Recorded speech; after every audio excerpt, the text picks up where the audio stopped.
これでわかるマタハリ、伝説の二重スパイ、女スパイの代名詞にもなっています。映画にもなっていますね。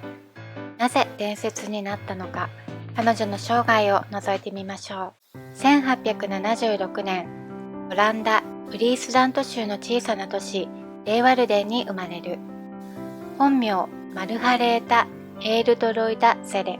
父親が帽子店を経営している裕福な家庭で質の高い教育を受けました。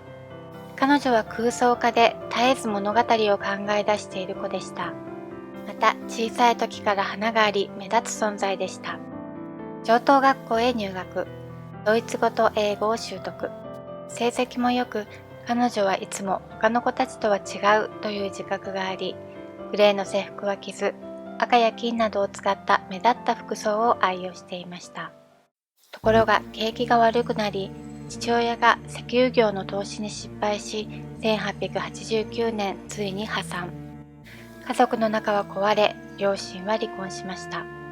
その後母が亡くなり、マルハレータは親戚の家を転々としながらアムステルダムに住みます。手に職をと15歳で幼稚園の先生になる専門学校へ行きますが、途中で辞めてしまいます。校長がマタハリに夢中になってしまったからという説もあります。そして仕事は辞めて結婚して生計を立てようとします。結婚相手を募集している広告を見つけ手紙を出しました。相手、オランダ軍将校ルドルフはすぐに彼女を気に入り結婚。この時マルハレータはまだ19歳で、お相手は21歳も年上でした。その後、オランダ領のインドネシアに転勤が決まり移ります。インドネシアの自由で開放的な空気は彼女に合っていました。ですが、夫婦はうまくいきませんでした。夫は飲酒の問題があり、すぐに暴力を振るうようになります。また、独占欲が強く、彼女が男性と話すことも許しません。ただ歩いているだけで魅了してしまうマルハレータ。これはなかなか大変です。男の子と女の子、2人子供を設けますが、男の子の方は2歳で亡くなってしまいました。このこともあり、どんどん夫婦は仲が悪くなり、とうとう離婚。オランダへ帰国します。経済的な理由から娘の親権は夫に取られてしまいました。仕事を求めパリへ行きます。友人の家のパーティーでインドネシアにいた頃見ていたジャワの踊りを見よう見まねで披露。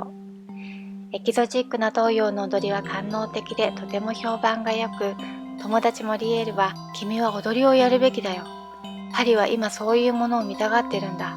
クレオドメロード以来、ああいった類のものがないからね。昔から注目されることが好きだったマルハレータは本能的にこれこそ自分の道だと悟ります。ベールをなびかせ、体をくねらせる。そしてそのベールを一枚一枚脱いでいく。下半身は何も身につけない状態にまで。言うまでもなくセンセーションを巻き起こしました。最初は小さなサロンで少人数を相手に踊りを披露する程度でしたが、やがて活動の場はヨーロッパ中に広がり、ついにはイタリアのミラノ・スカラ座で公演をするほどの人気ダンサーになります。ただ思います。ジャワの踊りでやっていくのにオランダ人では誰が信用するだろう。そこで彼女はインドネシア語で太陽を意味するマタハリという名を名乗ります。そしてジャワ生まれでインドネシアの血筋を引くと言いました。実際には東洋系の血を引く祖先はいないとされていますが、彼女は黒髪とブラウンの目を持ちエキゾチックに見えたので周りは信じました。人気はどんどん増え、大金持ちの財団や軍事関係の人たちなどに広がり、山ほどの返礼を受けました。当時オランダは戦争に参加してなく、自由に国を行き来することができました。マタハリはヨーロッパ中に行き、兵士たちに光栄を見せたりして生計を立てていました。第一次世界大戦が始まると、マタハリの人脈に目をつけたドイツ情報局が近づき、スパイとしてフランスへ送り込むことを考えます。その頃はダンサーとしての彼女の人気は少しずつ下がってきていました。最初はみんな新しいことに飛びつきますが、同じ踊りでは飽きがきます。ただ女性としての魅力は衰えていなかったので、大物の男性たちが近づいてきます。彼女は贅沢な生活を手放すことができないからでしょうか、スパイになったとされています。そこで軍務に関係する男性たちに近づき、機密情報をドイツへ流したとされています。フランス側はそれに気づいて逆に利用しようと考え、ドイツの情報を引き出そうとします。ドイツ側もそのことに気づき、嘘の情報を流しました。さらにわざとドイツ側が H21 には価値があるという無線電報を送っています。H21 はマタハリのコードネーム。それをキャッチしたフランスは、マタハリはドイツに寝返ったとみなして逮捕。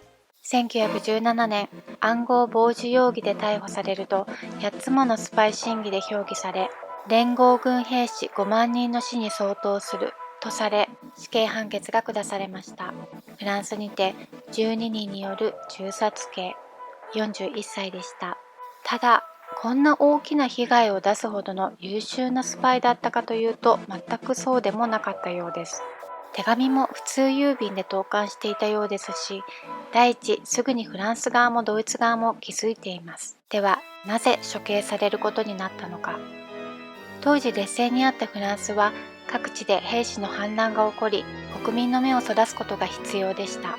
つまり、スケープゴートを求めていたのです。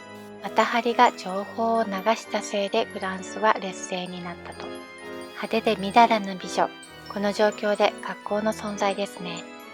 スパイ活動自体はお粗末な程度だとしても一応していたと見られていますが、もしこれがフランス政府の捏造で、本当は二重スパイでも何でもなく、ただ高級娼婦として働いていたのを利用されたとしたら、もっと恐ろしいですね。